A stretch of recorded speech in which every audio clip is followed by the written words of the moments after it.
एक थप्पड़ लगाकर जरूर समझाना होगा। ये ड्रामा पहली बात तय कौन करेगा, कौन कर रहा है, कौन नहीं कर रहा। लेकिन मराठी कईयों को नहीं आती है जो महाराष्ट्र पहुंचते हैं, और अगर उनके साथ ऐसी बात हो जाए जैसा भी जगदीश जी भी कह रहे थे, मान लीजिए उत्तराखंड कोई जाए, वहां गढ़वाली कुमाऊनी है, नहीं बोलना है, वो पीटना शुरू कर दें। पंजाब जाए, पंजाबी नहीं आ रही, वो पिटाई कर दें। या कर्नाटक जाए, कन्नड़ नहीं आ रही, वो पीटे। तमिलनाडु में तो ये पूरे देश का गुलदस्ता इस एक विचार से छिन्न भिन्न तो नहीं हो जाएगा।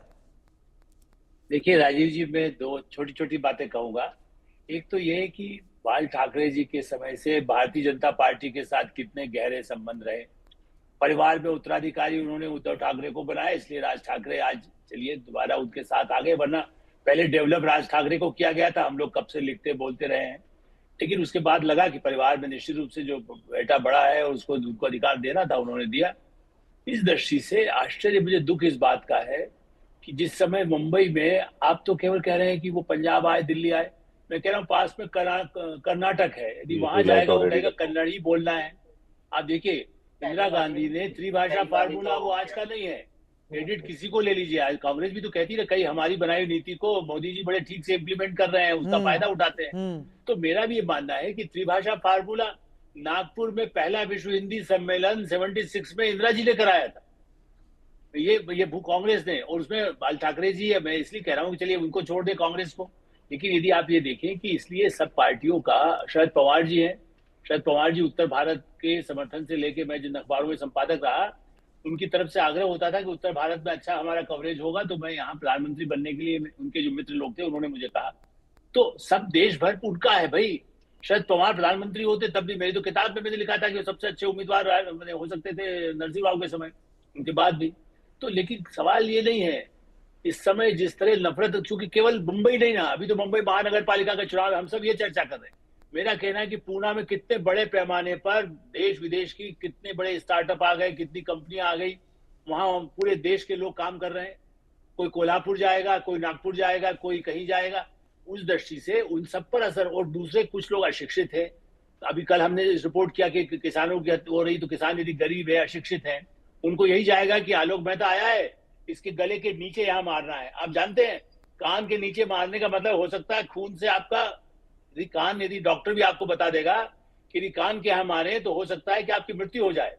कई बार कान में यदि बहुत ज्यादा दर्द हो रहा हो, एक बार मैं खुद हुआ, इसलिए मैं इस बात से घबराया जब आपने दिखाया कि वो, मान लीजिए मुझे नहीं आई मराठी में, उतरा, उन्होंने कहा मराठी बोल। अच्छा, दूसरी बात अभी नहीं है, पिछले कई वर्षों से वहां जो मान्यता हो गई कि आपके कई फॉर्म भर के देना है। जैसे जो कारपोरेट का नया आदमी आए, हमारे परिवार के सदस्य की बात बता रहा हूं मैं आपको, उनसे कहा जाता है मराठी में भर, ड्राइविंग के लिए फलाना। अब वो किसी और से भरवा लेंगे जो संपन्न है, जो सुविधा है। लेकिन वरना क्या होगा कि भाई यदि नहीं आती है तुमको तो मार देंगे। ये जो एक आतंक पैदा, अच्छा यही काम तमिलनाडु में, ये कर्नाटक में, मराठी आदमी तो कर्नाटक तो बड़ा लगा हुआ है, बॉर्डर पार करके आप जाएंगे तो कर्नाटक पहुंच जाएंगे। आप गुजरात पहुंच जाएंगे, गुजरात में कहेगा गुजराती बोल, नहीं तो तुझे मार देंगे। तू जाकर के कहीं तमिलनाडु तो और ज्यादा कट्टर कहते हैं, मलयालम। और दूसरा, इन्हीं सब देशों प्रदेशों में, और बंगाल की बात अभी की हमारे मित्र ने, आप देखिए राजा राम मोहन राय, स्वामी दयानंद कहाँ के थे? वो कोई हिंदी भाषी क्षेत्र के थे। महात्मा गांधी, लोकमान्य तिलक, गणेश चतुर्थी का प्रोग्राम, गणेश उत्सव का प्रोग्राम तिलक जी ने राष्ट्रीय एकता के लिए किया था, मराठी के लिए नहीं किया था, सबको जोड़ने के लिए किया था। आप शिवाजी और लोकमान्य तिलक की जो बात करते हैं, वो पार्टियां यदि भाषा के आधार पर बांटने का, केवल चुनाव जीतना है। अरे भाई, चुनाव पे आपका पहले भी कब्जा रहा है, चूंकि सबसे बड़ा बजट है, किसी छोटे प्रदेश से ज्यादा बड़ा जी हाँ, करीब 75,000 करोड़ का इस बार फरवरी में बजट सामने आया है। इसलिए मेरा निवेदन यह है राजीव जी कि हमारा चैनल, चूंकि उत्तर भारत में भी लोग उत्तेजित होते हैं, अब बिहार में चुनाव है, जगदीश शर्मा जी ने बहुत अच्छा किया, चूंकि उन्होंने कांग्रेस की अपनी थोड़ी स्पष्ट किया। लेकिन कई हो सकता है कि इनके दूसरे जो कांग्रेस के मित्र हैं, हमारे कई परिचित, वो हो सकता है नहीं कहीं नहीं थोप रहे। भाई बच्चा यदि हिंदी भी सीख ले, मराठी गुजराती, तो हम उसके नाटक देखते रहे, विजय तेंदुलकर से वो तो ट्रांसलेट होके आए। कितने मराठी का तो बेस्ट रंगमंच है।